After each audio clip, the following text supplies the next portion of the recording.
There's a place in America where the ground once turned to liquid and swallowed buildings whole, where Spanish conquistadors built their capital city decades before Jamestown existed, where a nuclear bomb fell from the sky and detonated in someone's backyard, and where thousands of monkeys swing through forests on an island you're forbidden to visit. That place is South Carolina, and almost everything you think you know about it is wrong. Most people see South Carolina as the gentle cousin of the Deep South, Charleston's Rainbow Row, golf courses in Hilton Head, beaches crowded with families eating shaved ice. But beneath that postcard surface lies something far more violent, strange, and ancient. This is a state built on contradictions. A coastline that's simultaneously drowning and growing. Rivers that flow backward when the moon pulls hard enough. Mountains that shouldn't exist this far south. And a history so layered that archaeologists keep finding entire lost civilizations buried under parking lots. What you're about to discover isn't the South Carolina of travel brochures. It's the one that's been hiding in the swamps, locked in limestone, and written in the bones of creatures that died when this land was still underwater. These 35 facts won't just surprise you. They'll make you question what else you've been wrong about. Let's start on an island you'll never set foot on. Morgan Island sits in the St. Helena Sound, a barrier island like hundreds of others dotting the South Carolina coast. Except this one screams. It howls. It chatters in a language no human speaks. Because Morgan Island belongs to the monkeys. 3,000 to 4,000 rhesus macaques to be exact. In 1979, the federal government needed a secure location for a primate research colony. They chose this remote spit of land, shipped the monkeys from Puerto Rico, and let them loose.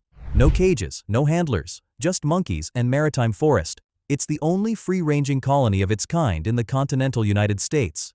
You can see them from boats, gripping live oak branches with their leathery hands, staring at you with unsettling intelligence.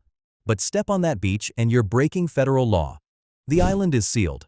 A primate kingdom 30 minutes from the nearest Waffle House, operating under its own rules while the rest of South Carolina pretends it doesn't exist. Now let me destroy a lie that's been printed on millions of license plates. Everyone thinks Georgia is the peach state. The name is on their cars, their welcome signs, their entire agricultural identity. There's just one problem. South Carolina grows more peaches, not a little more. Sometimes twice as many. The ridge region of South Carolina has soil that reads like a love letter to stone fruit, sandy, well-drained, with just enough elevation to avoid late frosts. The state produces over 90,000 tons of peaches in a good year. Georgia, around 40,000. Yet Georgia got the trademark on the nickname and South Carolina got the leftovers. But the dirt doesn't lie. If you bite into a fresh peach anywhere on the East Coast between June and August, you're probably tasting South Carolina. The real peach state just never bothered to argue about it. Deep in the geographic heart of South Carolina sits a forest that time forgot. Congaree National Park. Most people have never heard of it. No soaring peaks, no geysers, no iconic wildlife, just trees. But these aren't ordinary trees. This is the largest remaining tract of old-growth bottomland hardwood forest in the southeastern United States. When loggers were clear-cutting the South in the 1800s, they couldn't reach the Congaree. Too swampy, too prone to flooding, so the trees kept growing, and growing, and growing.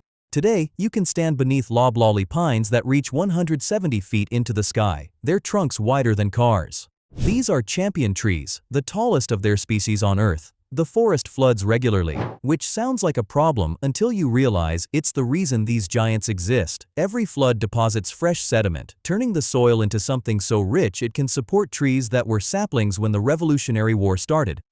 Walking the boardwalk through Congaree isn't hiking, it's time travel. You're seeing what the entire Southeast looked like before we decided trees were less valuable than money. And here's something that sounds like I'm making it up. If you drink tea in the United States, the leaves almost certainly came from China, India, Sri Lanka, or Kenya. Unless you're drinking Charleston tea, because hidden on Wadmalaw Island, just outside Charleston, sits the only commercial tea plantation in all of North America, the Charleston Tea Garden. The geography here is a perfect accident.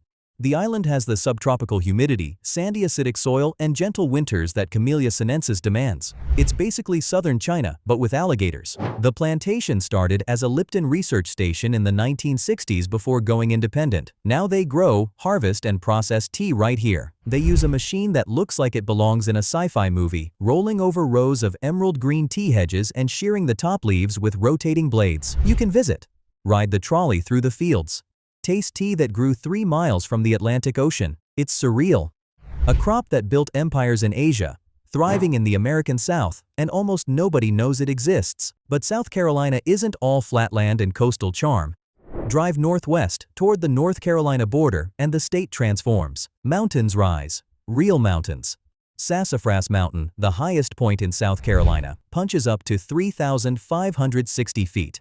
It's part of the Blue Ridge Escarpment, the same geological feature that creates the Great Smoky Mountains. They recently built an observation tower at the summit. On clear days, you can see 4 states: South Carolina, North Carolina, Georgia, Tennessee. The air smells like pine and stone. The trees are different. The temperature drops 15 degrees. You could be in Vermont. Except you're not. You're still in South Carolina, a state so geographically schizophrenic it contains beaches and mountains, swamps and escarpments, all crammed into a space smaller than Maine. If you're enjoying this journey into the strange heart of South Carolina, do me a favor, hit subscribe, leave a like. Because the deeper we go, the weirder this gets. Now let's talk about one of the most haunting mysteries in geology, the Carolina Bays. Imagine flying over the coastal plain of South Carolina and looking down. You'd see thousands of elliptical depressions, each one perfectly aligned northwest to southeast, as if something dragged claws across the surface of the Earth. From space, they look like scars. Scientists have been arguing about their origin for over a century. Some said meteors, others said comet fragments exploding above the ice sheet during the Pleistocene, sending shockwaves through frozen tundra. The current theory involves wind and water action over tens of thousands of years. But here's the unsettling part. Nobody knows for sure. These features are unique. Nowhere else on Earth has anything quite like them. Some are dry basins, some are lakes, some are filled with black swamp water and cypress trees. But every single one points the same direction.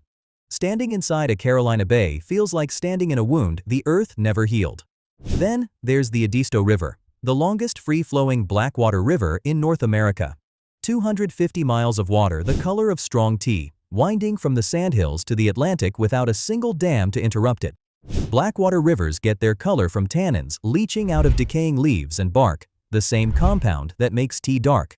The Edisto is essentially liquid forest, carrying the chemical signature of every plant it touches. Because it's undammed, it behaves like rivers did before we started controlling them. It floods. It recedes. Sandbars appear and vanish. Ancient cypress trees stand in water that rises and falls with the moon and the rain. You can paddle it for days and never see another human. Just herons, alligators, and the slow brown current carrying you toward the sea. It's one of the last wild rivers left east of the Mississippi, and most people have never heard of it. And then there's the day a nuclear bomb fell on South Carolina. March 11, 1958. A B-47 bomber was flying over Florence County when something went wrong. A locking pin failed. The bomb bay doors opened, and a Mark 6 nuclear weapon, the same type dropped on Nagasaki, fell out of the plane. It tumbled through the sky and hit the ground in a community called Mars Bluff. The fissile core, the part that creates a nuclear explosion, wasn't installed.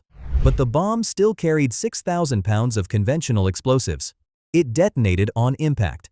The blast carved a crater 75 feet across and 35 feet deep. It vaporized a tool shed, destroyed a house, and injured the Gregg family who lived there. Walter Gregg was in his garden. His wife and children were inside. Somehow, they all survived. The crater is still there, grown over with grass, but unmistakable. A hole in the earth where America almost accidentally nuked itself. You can visit it, stand at the edge, and wonder what would have happened if that locking pin had held for another 30 seconds.